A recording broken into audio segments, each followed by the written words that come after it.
জুলাই বিপ্লবে কুষ্টিয়া জেলার কুমারখালী উপজেলার অবদান স্মরণাক্ষরে লিপিবদ্ধ থাকবে। এই উপজেলায় রয়েছে ভারতীয় আধিপত্যবাদ বিরোধী প্রথম শহীদ আবরার ফাহাদ।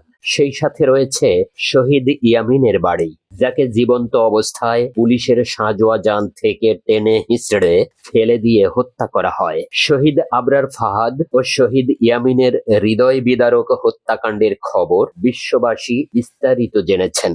আজ আমি কুমারখালীর এমন এক বীর সেনানীর গল্প আপনাদের শোনাতে চলেছি, যিনি প্রতিদিন ঢাকার রাজপথে মৃত্যুকে আলিঙ্গন করার জন্য বের হতেন।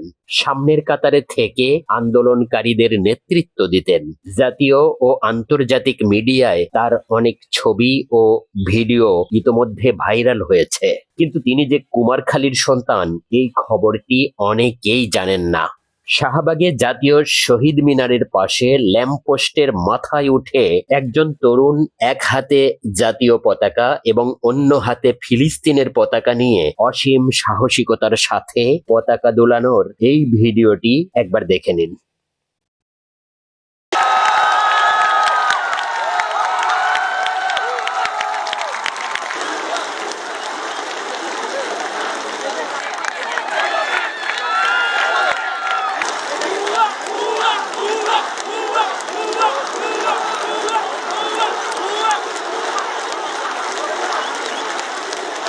এই সাহসী বীরের নাম আনোয়ারুল ইসলাম। পিতা মরহুম হাজী রমজান আলী বিশ্বাস, গ্রাম চর জগন্নাথপুর, উপজেলা কুমারখালী, জেলা কুষ্টিয়া।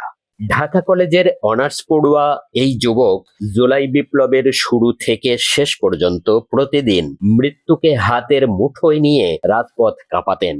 তারই সহপাঠী বন্ধু এক বাপের এক সন্তান যেদিন চোখের সামনে শহীদ হয়ে গেল, সেই দিনই আনোয়ার সিদ্ধান্ত নিয়েছিলেন, তারা তো 7 ভাই, এক সন্তান যদি দেশের জন্য শহীদ হতে পারে তাহলে সে কেন পারবে না, তাকেও শহীদ হতে হবে। এই প্রতিজ্ঞা নিয়ে আনোয়ার প্রতিদিন আন্দোলনে গিয়েছে, কিন্তু তার শহীদ হবার আশা পূরণ হয়নি। তিনি যদি শহীদ হতেন তাহলে কুষ্টিয়ার মানুষ তো বটেই, সারা দেশের মানুষের কাছে আলোচনার কেন্দ্রবিন্দুতে থাকতেন।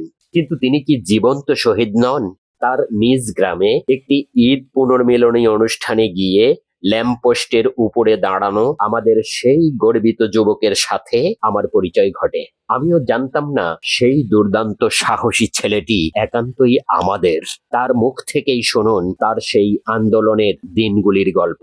জুলাই আন্দোলনে যেটা চলে গেছে ওটা মনে হচ্ছে যে আমি আমার দেশের জন্য করছি এবং দেশের মানুষের জন্য করছি, দেশে যাতে ভালো হয় এই জন্য করছি। এরপরে আমি আরো ওইরকম ভাবে এটা জুলাই নিয়ে খুব ক্রেডিট নিতে চাই নাই বা ওটা নিয়ে আমি বেশি প্রচারও করতে চাই নাই। জাতীয়বাদী ছাত্র দল বলেন, শিবির বলেন, সবাই আমার সাথে যোগাযোগ করছিল, কিন্তু ওইখান থেকে আমি নিজে ওইভাবে আর পরিচয় দিতে চাইনি।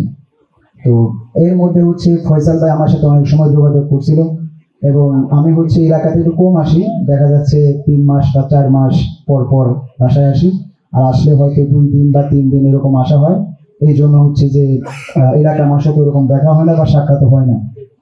তো আমার যেটা হচ্ছে পতাকা উত্তোলন, ওইটা হচ্ছে আমি প্রথম যে জুলাই আন্দোলন দেয় সেটা হচ্ছে ঢাকা থেকে 8ই জুলাই আমার প্রথম যাওয়ার পরে প্রতিদিন আমি যাইতাম হচ্ছে শাহবাগ এবং সায়েন্স ল্যাব, এই 2টা প্লেস আমার সবসময় প্লেস ছিল।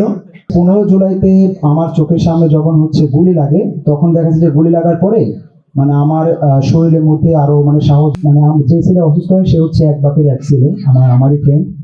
তো তখন আমার মনে আসলো যে আমরা তো 7 ভাই, আমার বাবার নাম হচ্ছে রমজান, সবাই তো চিনেন। তা আমরা 7 ভাই, তো এই ছেলে যদি এক ছেলে হয়ে এই আন্দোলনে আসতে পারে তাহলে আমি 7 ভাইয়ের মধ্যে আমি কেন আসতে পারবো না? তখন আমার মধ্যে এই সাহসটা উদ্দীপনা দিল। তো এর পরবর্তীতে আমি হচ্ছে 3 জুলাই যেটা হচ্ছে পতাকা উত্তোলন ল্যাম্পপোস্টে করে উঠাই। তো ওই দিন হচ্ছে পুরো শহীদ মিনার এবং ঢাকা ভার্সিটির যে আশপাশ এলাকা পুরোটাই কাভার।